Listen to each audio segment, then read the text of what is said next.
Hello guys, I hope कि आप सब लोग ठीक होंगे और आपकी ट्रेडिंग और इन्वेस्टमेंट काफी अच्छा चल रहा होगा। तो देखिए, मार्केट एकदम पूरा डरा हुआ है। पता है क्यों? क्योंकि हिंडनबर्ग की रिपोर्ट एक बार फिर से आई है। वो भी किसी कंपनी के ऊपर नहीं, डायरेक्ट हमारे सेबी के ऊपर अटैक किया हुआ है। लेकिन सबसे पहले मैं बता दूं कि हिंडनबर्ग है क्या। ठीक है, हिंडनबर्ग जो है वो एक यूएसए की कंपनी है। वो क्या करती है ना, शॉर्ट सेल करके पैसा कमाती है। अब तो अगर हम सिंपल लैंग्वेज में समझे कि शॉर्ट सेलिंग होती क्या है, तो ठीक है, मैं आपको बताता हूँ। अभी देखो, शॉर्ट सेलिंग वैसे मान लीजिए अगर किसी भी कंपनी का प्राइस अगर 100 रुपए चल रहा है, तो हम क्या करते हैं, पहले इसको सेल कर देते हैं। क्या करते हैं? पहले इसको सेल कर देते हैं। अगर ये 100 से 50 आ जाती है तो फिर इसको क्या करते हैं, फिर बाई कर लेते हैं। तो ये बीच का जो डिफरेंस है 50, ये हमारा प्रॉफिट होता है। तो शॉर्ट सेलिंग में बस यही होता है कि पहले हम क्या करते हैं, हाई प्राइस पे सेल कर देते हैं और लो प्राइस पे इसको बाई कर लेते हैं। ठीक है, सिंपल सा। समझ में आ गया आपको कि शॉर्ट सेलिंग क्या होती है? ये क्या करते हैं, एक अच्छा खासा रिसर्च करते हैं पहले किसी भी कंपनी के ऊपर।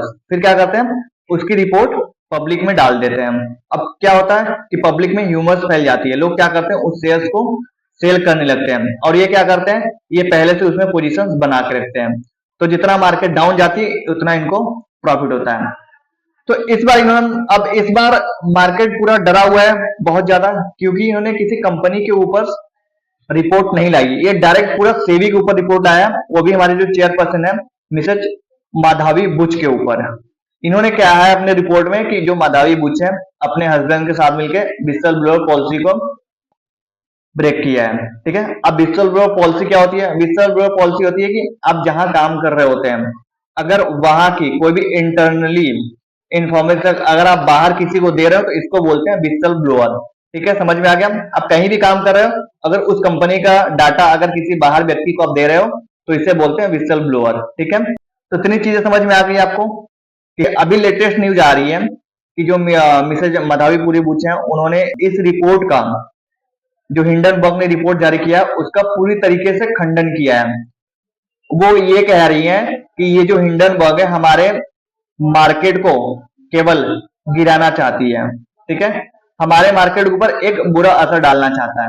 अब कल मार्केट ओपन होगी तो हम कल देखेंगे कि कितना इफेक्ट इस न्यूज का पड़ सकता है। लेकिन जो मिसेज माधवी गुरुवंश है, इस रिपोर्ट का पूरी तरीके से खंडन किया है। ठीक है, कि इसको हम तो डे ट्रेडर हैं। ठीक है, हमारा काम क्या है, हमें एक दिन में पता लगाना होता है कि मार्केट ऊपर जाएगी या नीचे जाएगी। हम अपने लेवल्स के हिसाब से काम करते हैं। तो चलो, तो अपने लेवल्स के ऊपर काम करते हैं। हम सबसे पहले देखते हैं कि हमारा एफआईस और क्लाइंट का डेटा क्या कहता है।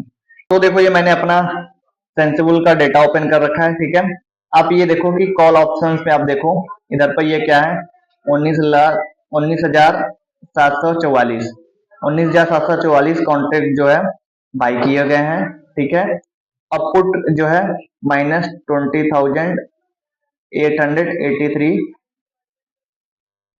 कॉल को बेचा गया है। मतलब मार्केट दोनों तरीके से बुलिश है। ठीक है, या तो कॉल कर दे या पुट को सेल करें, दोनों तरीके से मार्केट क्या है, बुलिश है।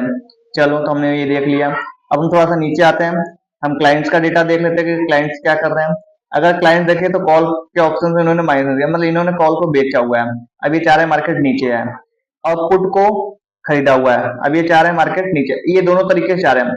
फाइव बड़े प्लेयर जो हैं वो चाह रहे हैं मार्केट ऊपर जाए, अब क्लाइंट जो चाह रहे हैं वो मार्केट नीचे जाए। तो मार्केट, तो सबसे पहले हम क्या करते हैं, अपने बैंक निफ्टी को देख लेते हैं। अगर हम बैंक निफ्टी को देखते हैं तो बैंक निफ्टी हमारा जो है क्लोज हुआ है आपका 50,481 के आसपास। ठीक है, अब हम देखें तो ये 70% के नीचे क्लोज किया, मतलब डेटा वीक है थोड़ा। अगर बैंक निफ्टी को हम देखें तो डेटा जो है थोड़ा सा वीक है। चलो, तो हम सबसे पहला केस देखते हैं कि अगर मार्केट इधर ही कहीं फ्लैट ओपन होती है, 50,481 के आसपास ओपन होती है और मार्केट धीरे धीरे ऊपर चलने की कोशिश करती है। ठीक है, तो ये ऊपर का लेवल है 50,585 है। अगर 50,585 के ऊपर 15 मिनट की कैंडल सस्टेन करती है तो मार्केट फॉल की तरफ चलेगी।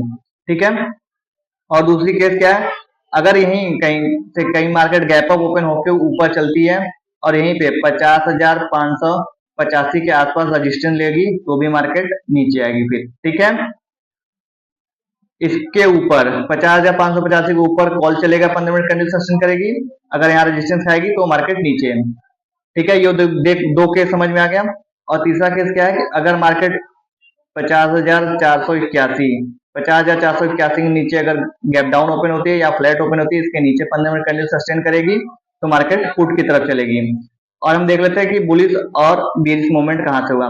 अगर मार्केट बुलिश है, ठीक है, अगर मार्केट बुलिश है ऊपर की तरफ है, अगर मार्केट नीचे आ रही है तो सपोर्ट कहाँ पे लेगी, ये बाइंग जोन बनेगा और ये ग्रीन लाइनिंग जो है 50,510 ये इसका सपोर्ट बनेगा, ठीक है, इसका सपोर्ट बनेगा।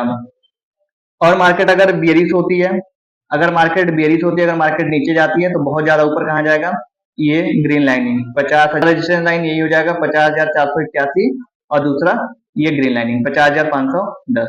ठीक है, समझ में आ गया आपको ये पहला लेवल बैंक निफ्टी में।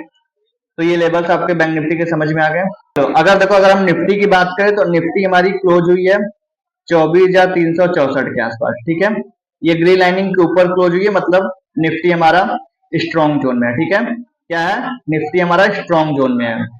चलो तो हम लेवल्स देखते हैं। तो पहला लेवल्स हमारा ये है कि अगर मार्केट अगर इधर फ्लैट ओपन होती है, अगर ऊपर चलने की कोशिश करती है तो ऊपर कल लेवल से 24,378, अगर 24,378 के ऊपर मार्केट अगर 15 मिनट कैंडल सस्टेन करेगी तो मार्केट कॉल की तरफ चलेगी। ठीक है, और दूसरा अगर मार्केट गैप डाउन ओपन होती है और इस रेड लाइन के नीचे 24,334 के नीचे अगर 15 मिनट कैंडल सस्टेन करेगी तो मार्केट पुट की तरफ चलेगी। ठीक है, और मार्केट अगर इधर ही कहीं फ्लैट ओपन होकर ऊपर की तरफ चलती है और ये ऊपर जो है 24,378 अगर इसके आसपास जाकर के अगर रेजिस्टेंस लेती है तो फिर मार्केट नीचे आएगा। ठीक है, तीनों लेवल समझ में आ गए। अगर 24,378 के ऊपर 15 मिनट कैंडल कॉल चलेगी, ठीक है, इसके ऊपर, इसके नीचे पुट चलेगी। ठीक है, 24,334 के नीचे। अब हम देख लेते हैं बुलिश और बेरिश में क्या हो सकता है। अगर मार्केट बुलिश मूवमेंट में अगर ऊपर गई है, अगर नीचे आ रही है तो ये पहला सपोर्ट इसका बनेगा और स्ट्रॉन्ग सपोर्ट जो बनेगा 24,352 का। ठीक है, 24,352 का पहला सपोर्ट बनेगा। और मार्केट बेरिश होगी अगर इस लाइन के नीचे है तो मार्केट अगर ऊपर जाने की कोशिश करेगी तो पहला रेजिस्टेंस होगा इसका 24,334 और दूसरा होगा 24,000 आपका 352। ये इसका जो ग्रीन लाइनिंग है ये इसका रजिस्टेंस बन के फिर मार्केट नीचे आएगी। चलो तो ये डेटा सारा समझ में आ गया आप लोगों को। चलो तो इस लेवल्स को ध्यान दो, लेवल्स को लगाओ चार्ट पे और कल की ट्रेडिंग अच्छे से करो। ठीक है, देखो अगर वीडियो अच्छी लगी हो तो वीडियो को लाइक और एक प्यारा सा कमेंट कर देना। और अगर आपको ऑप्शन सीरीज का A to Z चीजें सीखनी है तो आप कोर्स को ज्वाइन कर सकते हो। मैंने डिस्क्रिप्शन और बायो दोनों में लिंक दे रखा है। और अगर आपके मन में कोई भी क्वेरी हो तो मैंने अपना नंबर भी दे रखा है बायो में, आप वहां से मेरे को डायरेक्टली मैसेज भी कर सकते हो।